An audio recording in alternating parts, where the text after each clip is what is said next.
سورۃ البقرہ آیات نمبر 130 ترجمہ اور ابراہیم کے دین سے کون منہ پھیرے سوا اس کے جو دل کا احمق ہے، اور بے شک ضرور ہم نے دنیا میں اسے چن لیا، اور بے شک وہ آخرت میں ہمارے خاص قرب کی قابلیت والوں میں ہے۔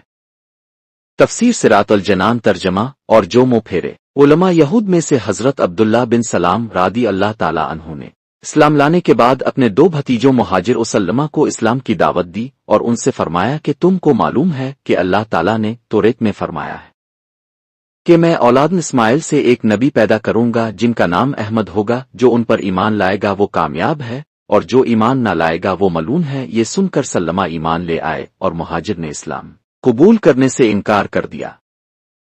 اس پر اللہ تعالیٰ نے یہ آیت نازل فرما کر ظاہر کر دیا کہ جب حضرت ابراہیم علیہ السلام نے خود اس رسول معظم صلی اللہ تعالیٰ علیہ وسلم کے مبعوث ہونے کی دعا فرمائی تو جو ان کے دین سے پھرے وہ حضرت ابراہیم علیہ السلام کے دین سے پھرا۔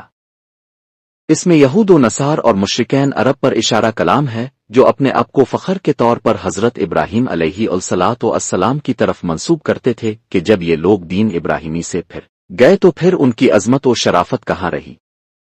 یہ بھی معلوم ہوا کہ سچے دین کی پہچان یہ ہے کہ وہ سلف صالحین کا دین ہو۔ یہ حضرات ہدایت کی دلیل ہیں۔ اللہ تعالیٰ نے حقانیت اسلام کی دلیل یہاں دی کہ وہ ملت ابراہیمی ہے۔